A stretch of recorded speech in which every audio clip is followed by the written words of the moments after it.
Sign of minus theta সমান কি হবে?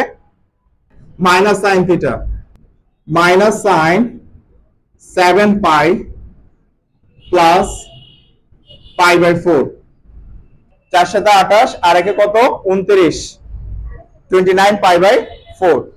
আমরা এর আগে দেখলাম কি যে 90 ডিগ্রিতে কনভার্ট করছে, ঠিক না? সবগুলোকে 90 ডিগ্রি, এটাকেও 90 ডিগ্রিতে নিব, এটাকেও 90 ডিগ্রিতে নিব, তবে ডিগ্রি হিসেবে না, পাই হিসেবে। কি হিসেবে? পাই হিসেবে। Minus sign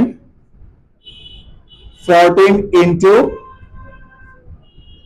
pi by 2 plus pi by 4।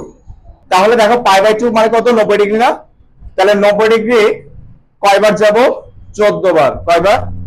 14 বার। ঘুরো এখানে পর্যন্ত 8, ঠিক আছে? তারপরে আবার যদি ঘুরে আসি এখানে 16 হবে, 16 না? 16, 15, 14 প্লাস পাই বাই 4।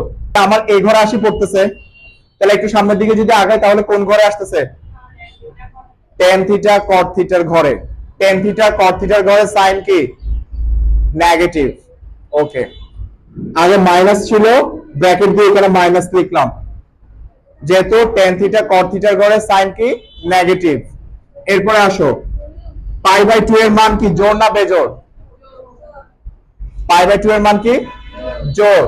তাহলে সাইনের কোনো চেঞ্জ হবে না, সাইন সাইনে বসবে, ঠিক আছে?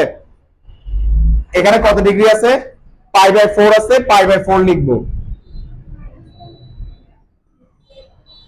এরপর আসো, মাইনাসে মাইনাসে প্লাস লিখতে হবে না, sine pi by 4, sine 45 degree value কত? 1/√2। এটাই আনসার।